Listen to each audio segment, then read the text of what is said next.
You're about to listen to a presentation by Alp Arisoy, co-founder and project manager at Urban Coop. The presentation of Alp was part of the program of the second panel organized by Çare, as part of the panel series Turkey and Syria after the earthquakes. After graduating from MSGSU Architecture Department, Alp Arisoy received his master degree in urban landscape from the Politecnico di Milano and his PhD from ITU. He has been the coordinator of the Urban Studies Department of Çekül Foundation from 2010 to 2020 and conducted urban-scale conservation, revitalization, and strategic planning projects in Anatolian cities. His research and publications are focused on the cultural policies, urban life, and social structure of the city. He is a lecturer at the Architecture Department of Istanbul Topkapı University and one of the co-founders of Urban Coop, Urban Studies Cooperative. Urban Coop is a collective network of independent urbanists. He is currently managing the field and research project of the cooperative.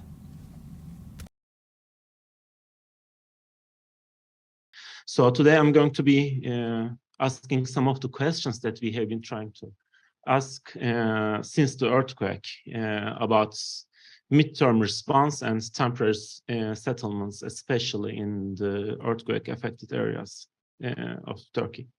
Now, Meltem already in the beginning stated what has been happening so far, but I want to quickly address the same problems once again. So after the earthquake, of course, the first response was preparing immediate shelters because it was winter time and people needed some dry place to, shelter. So that was the first response, and we were not really successful about that part either. But luckily there was solidarity between the civil NGOs and informal solidarity between people. So somehow we have managed to go through that winter. But then we directly jumped to long-term solutions, rebuilding cities. Rebuilding cities was the center of attention. And that was basically the general theme of public debates. How do we rebuild cities? And it was just before the elections, and as it is for everything in Turkey, the whole relief effort turned into a construction. How do you construct houses? That was the basic idea. And as we all know, constructing cities is not like constructing houses. And we kind of jumped the most important part of the process. We jumped through the midterm relief efforts, and that is the temporary settlements. And as James already mentioned, temporary settlements is like the word temporary is really open to debate. How long is temporary? And because rebuilding cities is not going to happen in 6 months, obviously. It's not going to happen in a year. And these temporary settlements are going to be inhabited for a long time. And another, Meltem already used the term a second disaster. A second disaster is these climates are really harsh climates during summertime. Like we went through last week was the hottest temperatures in Europe in the history. And these places, it's like you have these, and this example is from Islahiye, Gaziantep. And these are concrete floors and basically aluminium housing units, and these are like literally like ovens. They are unlivable inside them right now. And the second disaster, it was obvious. It was obvious in that moment. Like we were thinking, but it's going to happen in the summertime. So the first disaster was a surprise, but we knew the second one is going to be happening. Now everybody is asking, we don't have water, but we don't have shade, we don't have a house to rest or places to connect to. And another thing for us, which is really important in Turkey, the dynamic of Turkish cities is based on informality. So right now there are almost 120 temporary housing units, but we know more than 400 different informal settlements, which was not built by NGOs or government. It was self-made, and self-organizing the city, self-made cities is one of the dynamics of how cities are actually built in Turkey. So therefore, this midterm solution, the temporary settlements are very critical for us. And we have been asking this question, and we have been trying to initiate a debate around it. And we are trying to accumulate all questions and answers, multidisciplinary solutions around temporary settlements. These places are important because they are not going to be settled for a couple of months. They are going to be settled for years. After Düzce earthquake, people lived in Düzce or Gölcük more than 10 years in temporary settlements. And if you are living in a place more than 10 years, it's not temporary anymore. So as James already mentioned, so these places are temporary, but they are also transitional places. They are the cores of the future cities.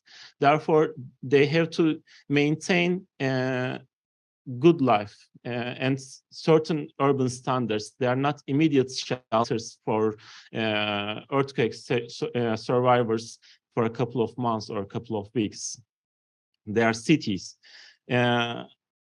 So for us, the temporary settlements give the opportunity to rebuild three important things. First, to rebuild the community, because informality is the most important thing in rebuilding the cities. So first, we need to rebuild the communities. So temporary settlements are giving us the chance to rebuild these communities. So while we are thinking about the temporary settlements, we need to basically first ask, how do we rebuild the communities first? And a city, as we already know, is not just housing, there's an economy, there's a culture. So it's a place for us to rebuild that culture and that economy again. It's a place where children are going to go to school. They are going to grow up in these temporary settlements. We already met with a lot of survivors from the 99 earthquake from Gölcük, people who lived through their lives in temporary settlements, and they chose to live there, not because they had a trauma after the earthquake. They didn't want to live in a cement house again. They wanted to live in the temporary housing. So these actually are the cores of a new city life. So if we want to ask the question of rebuilding a city, we need to think about how to rebuild that social structure there, which brings us to the third point, where we actually rebuild the social capacity, social capital, because after the earthquake, we lost all forms of capital, financial capital, the built capital. We lost the human resource capital. The only thing left to us is the social ties. So they are the places where we can first rebuild the social capital within the community, and also with the wider society, with the NGOs and the civil economies and wider public, let's say, rebound these lost ties with the community, within the community. So, as I say, we have been trying to bring together different NGOs to talk about and to debate about the temporary settlements. And first, we are trying to bring together a guideline for these temporary settlements from a multidisciplinary parts, and trying to find new solutions and keep the temporary settlements as the focus of the public debate. And we also try to maintain a civic network between these different partners who are working. Some of the partners are working on children. Some of them are working on civil rights. Some of them are working on like engineering programs about sustainable climate. Some of them are working on building materials. And after the earthquake, all these civic partners, they wanted to do something for the earthquake. So we said, why can't we put our efforts together to maintain solutions and put our energies together as a network to come up with solutions for this temporary settlements. So my presentation doesn't involve answers, but it's more like questions that we have been asking and we have been debating since the earthquake. And the first question is as I already asked, is what the temporary is. So we have been trying to put these temporary settlements in a scale, which we need to think about the scale. It's like the first 2 to 3 months is the emergency situation, which we need to think about. Emergency sheltering is like the housing is important in that part. But from 1 to 1.5 years, 1 to 2 years, there's this mandatory settlement. Like sometimes people who want to, most of the people had to move out of the city to neighboring cities. They need to come back, and 1 year, 2 years, I was like, the children need to go to school in that time. You need to go back to work. You need to work. You need to again put social times. You need more privacy. In like emergency shelters, you can share a kitchen, you can share bathrooms, but after 2 years, you need a little bit of privacy. And as I say, there is this semi-voluntary long-term settlement. Most of the people, they actually want to stay in the temporary settlement. So that is not temporary for them anymore. They want to house this place. There should be productions. These are little cores of urban centers. So it should work as an urban system, not as a collection of housing units. And for 5 years and beyond, there's a transition. These are not staying there; they are transitioning, especially in geographies like Turkey. Things are really informal. They develop. They put another block next to it. They build a construction. They just, it's like it's dynamic. So we need to also see that transition period. And before that, maybe it's very late for Kahramanmaraş, but for the future, there's this before the crisis that we need to make some preparations for these temporary settlement areas. It's like we can use them as public space, we can use them as educational area, but the infrastructure should already be ready. James gave really good examples from Kobe. That's like we were really unprepared, but for the future, we can be prepared in terms of having these temporary settlements ready. So the first thing is thinking time-wise. And the second thing that we are working on is thinking this reflection on space. Now, the first very simplified plan of standard temporary settlements. This is like the plan that you will see in all the government standard guidelines. And that guideline is like there's a standard number of units in a grid plan, and there's public spaces which are needed for that. So there are guidelines for that. But this is really static. It's not dynamic because, as I say, the temporary settlements are in a process of transition. So we are thinking more about how we can shape it around little communities like a fractal. And this, we can shape it as the accumulation of or like articulation of different public space consolidations. So one can grow, the other can transition into a more permanent settlement, and so on and so forth. So we are trying to plan this layout of temporary settlements. So we working on 5 basic questions. The first one is planning, and as I say, how we can try to create public space where we can build community, and we think it as fractals, so they can add on top of each other.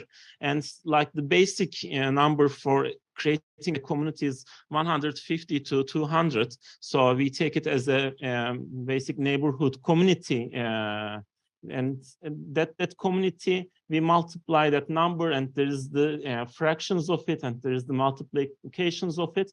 And the idea is basically putting those and thinking in terms of how to build communities around these community units, and how to reconnect social ties around it. So the second most important question that we address is the public space and the commons around these places. So it goes with the same principle. How do we bring together around these public facilities, and how do we connect those together?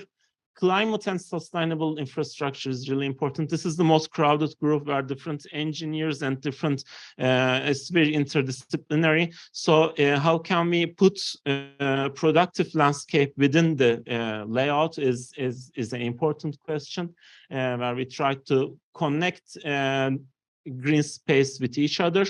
And housing units is an important question. There are different housing units, and there are different materials, and we are trying to compare them together and make an assumption of different technologies. How can they be used and reused again during and after the temporary periods? And finally, and most importantly, what's going to happen with these places? How it's going to be transitioning into a city? It's like, if the question is rebuilding a city, this is how the cities are going to re-emerge, basically, not to be rebuilt, but they are going to emerge from this temporary situation. So we need to have scenarios around that, and that's a big part of the debate going on.